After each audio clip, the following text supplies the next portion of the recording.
അസ്സലാമുഅലൈക്കും. Welcome back to handmade tales.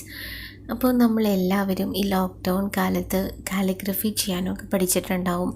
അപ്പോൾ trending ആയിട്ടുള്ള ഒരു ആർട്ട് ഫോമാണ് അറബിക് കാലിഗ്രഫി.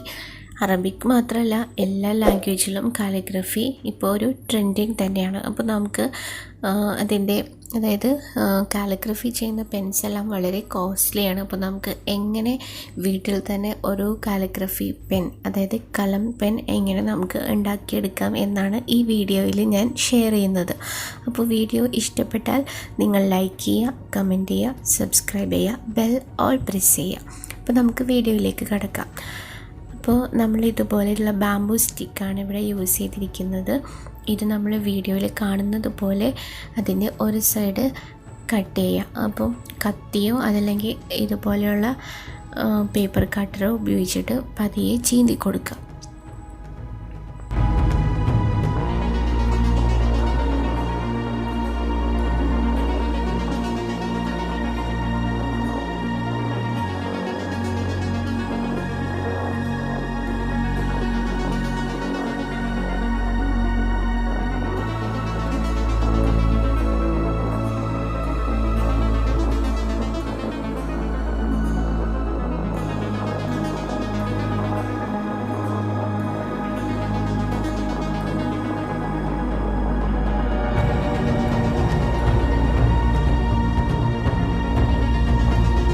ഇങ്ങനെ നമ്മൾ ചീന്തിയെടുക്കുമ്പം നല്ല കനം കുറഞ്ഞ ഒരു ഭാഗമായിട്ട് ഇത് കിട്ടും.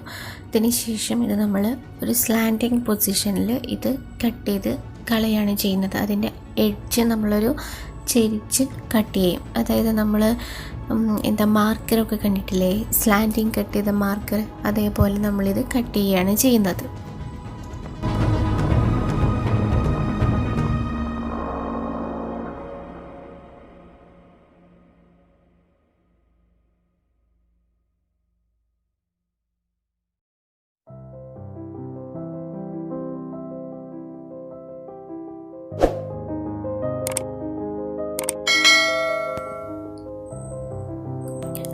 അപ്പോൾ ഈ സ്റ്റിക്ക് ഇപ്പോൾ നമുക്ക് റെഡിയായി. അതായത് നമ്മുടെ കലം പെൻ ഇപ്പോൾ റെഡിയായി.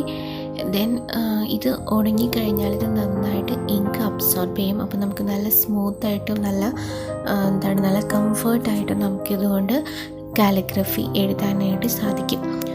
ദെൻ നമുക്ക് ഇനി ഇതുകൊണ്ട് ഒന്ന് എഴുതി നോക്കിയാലോ. കാലിഗ്രഫി എഴുതുമ്പം ചെരിവ് കൂടിയ ഭാഗം മേലേക്ക് വരുന്ന രീതിയിലാണ് നമ്മളിത് പിടിക്കുക. ദെൻ അതായത് കാലിഗ്രഫി റൂൾസ് അനുസരിച്ച് ചെയ്യുന്നത് പോലെ തന്നെ ഇത് റൈറ്റ് സൈഡിൽ നിന്ന് ലെഫ്റ്റ് സൈഡിലേക്കാണെന്ന് മാത്രമുള്ള വ്യത്യാസം മാത്രമേ ഉള്ളൂ. അതായത് up strokes are light and down strokes are heavy. ഇതാണ് കാലിഗ്രഫി യൂസ് ചെയ്യുമ്പോൾ ഉപയോഗിക്കുന്ന ഒരു മെത്തേഡ്. അപ്പോൾ നമ്മൾ സെയിം റൂൾ അനുസരിച്ചിട്ട് തന്നെയാണ് എല്ലാ ലെറ്റേഴ്സും എഴുതുന്നത്. പക്ഷേ ഇത് റൈറ്റ് സൈഡിൽ നിന്ന് ലെഫ്റ്റ് സൈഡിലേക്കാണെന്ന് മാത്രം. കാലിഗ്രഫി എഴുതുമ്പോൾ നമ്മൾ സെലക്ട് ചെയ്യുന്ന ഇങ്കാണ് നല്ലത്. ഒന്നുകിൽ നമ്മൾ ഫൗണ്ടറിലൊക്കെ നിറയ്ക്കുന്ന മഷി ഉപയോഗിക്കാം, അതല്ലെങ്കിൽ കാലിഗ്രഫിക്ക് മാത്രമായിട്ട് ഉപയോഗിക്കുന്ന ഇങ്കുണ്ട്. ഞാനിവിടെ അക്രിലിക് പെയിൻ്റാണ് യൂസ് ചെയ്തത്. പക്ഷേ അക്രിലിക് പെയിൻറ്റിൻ്റെ കൺസിസ്റ്റൻസി കുറച്ച് വ്യത്യാസം ഉള്ളതുകൊണ്ട് ഇത് അബ്സോർബ് ചെയ്യാനായിട്ട് കുറച്ച് ബുദ്ധിമുട്ടുണ്ടായിരുന്നു. അപ്പോൾ ഞാൻ ചെയ്ത മെത്തേഡ് എന്ന് വെച്ചാൽ കുറച്ച് വെള്ളം എടുത്തിട്ട് അതിലേക്ക് അക്രിലിക് പെയിൻറ്റ് ആഡ് ചെയ്തത് ഡൈല്യൂട്ട് ചെയ്യുകയാണ് ചെയ്തത്.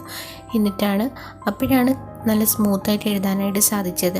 നമുക്ക് ഈ ബാംബു പെൻ വെച്ചിട്ട് നമുക്ക് അക്രിലിക് പെയിൻറ്റിൽ മുക്കി എഴുതുക എന്നുള്ളത് നല്ല ഡിഫിക്കൽട്ടാണ്.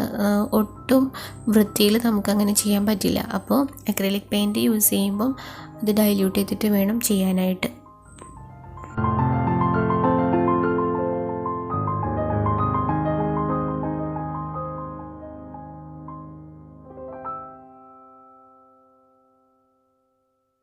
അപ്പോൾ ഈ കുഞ്ഞു വീഡിയോ എല്ലാവർക്കും ഇഷ്ടപ്പെട്ടെന്ന് വിചാരിക്കുന്നു.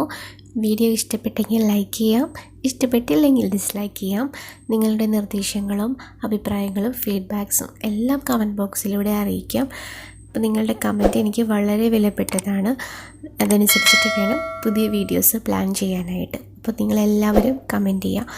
ദെൻ നിങ്ങൾ സബ്സ്ക്രൈബ് ചെയ്യാതെയാണ് വീഡിയോ കാണുന്നതെങ്കിൽ തീർച്ചയായിട്ടും സബ്സ്ക്രൈബ് ചെയ്യുക, ബെൽ ഓൾ പ്രസ് ചെയ്യുക. അപ്പോൾ നിങ്ങൾക്ക് പുതിയ വീഡിയോ ഇടുമ്പോൾ തന്നെ നോട്ടിഫിക്കേഷൻ കിട്ടും. അപ്പോൾ നിങ്ങൾക്ക് ആദ്യം തന്നെ വീഡിയോ കാണാനും സാധിക്കും. അപ്പോൾ മറ്റൊരു വീഡിയോ ആയിട്ട് കാണുമ്പോഴേക്കും എല്ലാവർക്കും ഗുഡ് ബൈ. Thank you.